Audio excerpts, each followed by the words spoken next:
Yeah, sorry for the interruption, it's a continuation for the previous video. So here I need to add one particular point here. So sometimes you can see only till this one, the URL you are going to see only till this one. So otherwise sometimes it is going to be like this. Okay, so now there is no action method here. Then at that particular time what system will do? So this is going to be the URL pattern as it is. So after that home is nothing but it is going to be the home controller that we are already discussed. Now what will be the action method that is going to execute? So when you don't have any particular action method specified in the web browser, so web browser URL, so then system will by default it will execute the method action method called index.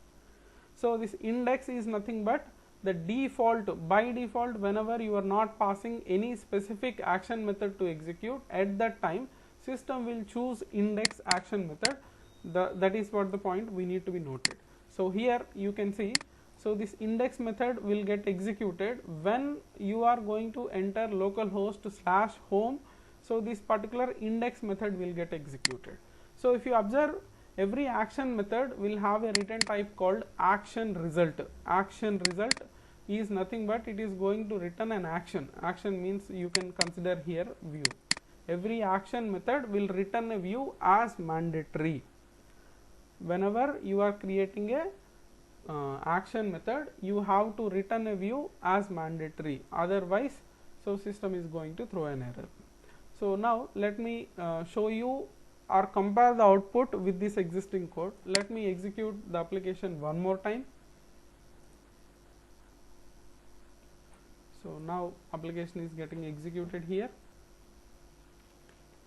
So let me keep the breakpoints so that to get a good clarity.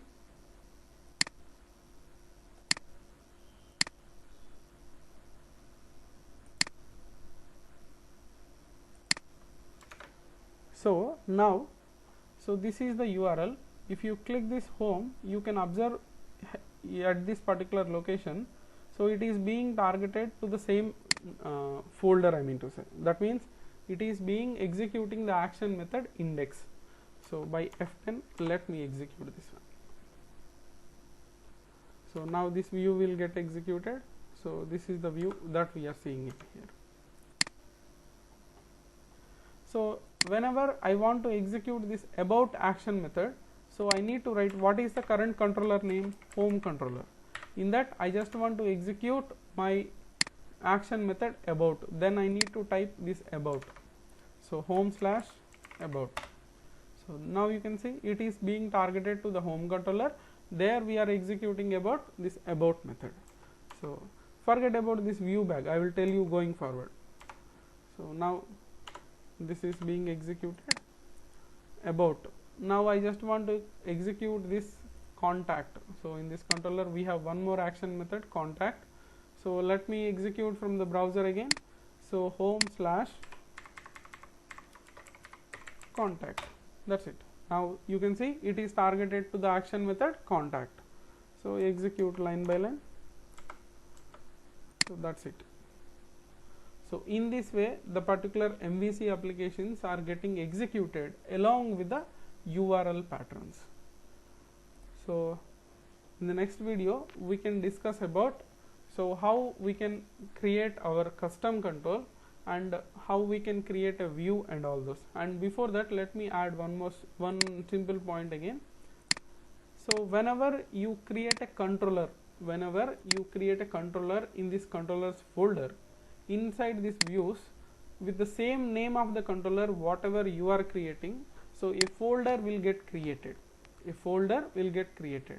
So whenever you are writing return view with the name of the action method, here you can see a CSHTML code.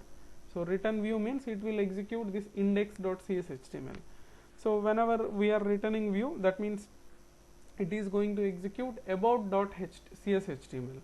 So contact.cshtml under the folder name whatever it is equal to the controller. So here my controller name is home, so that these are all will be present under the folder home itself. So let's open this and try to understand what is there here. So you can see this, it's a regular HTML code only. As I mentioned, it is going to support, the Razor views will support C#.NET code also. Whenever you want to write a single line of C# code, directly you can write by using an @ you can write any C# code. So datetime.now.toString example. So I just want to print a C# code here. So instead of printing it like this, let's do one thing. So let it surrounded by 1 minute.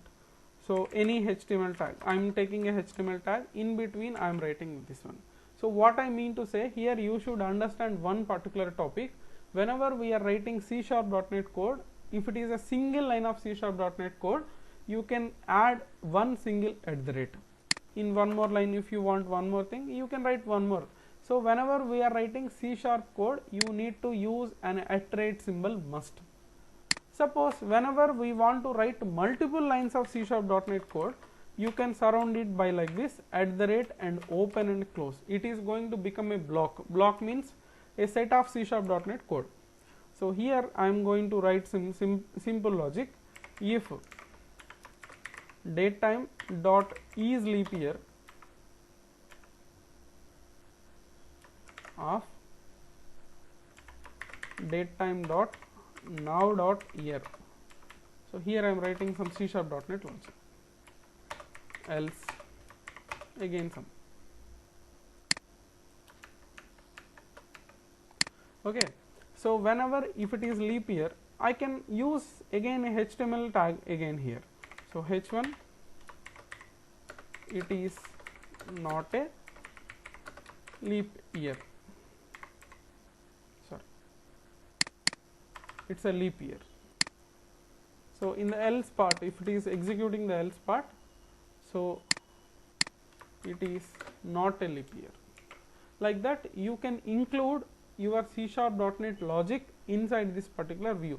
It supports both HTML and C# code also, but whenever you are writing single line of C#.NET code, surrounded by one @ whenever you want to write multiple lines or logic or any block or something, you can surround it by @ open and close. In between you can write your C#.NET logic.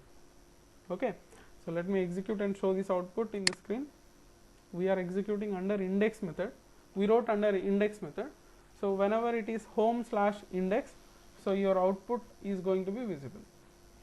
So now you can see the browser URL. So localhost/home/index. So you can see this is what we got from this particular single line of C#.NET code. That is what that was printed in label datetime.now.toString. So this, it is not a leap year, comes with the logic whatever I wrote it here. So but if you see, if I right click and go to this view page source, I can see the regular HTML code only. There is no new code here. You can see this. It is a label. It was printed in a label. It was printed in a H1. So your C#.NET code is not visible to the end user, because our Razor engine will convert, that is going to compile this particular C#.NET code, and that is going to create the code in a format of HTML only. So it is safe to write C#.NET code even in the view side, or else you can also write it in the controller side. According to the requirement, we will decide where to write our particular code. So this is about the basic introduction and basic example of this particular ASP.NET MVC. So I hope it is clear to everyone. So in the next video, we can have a customized controller, how we can create a customized controller from the scratch itself. Thank you.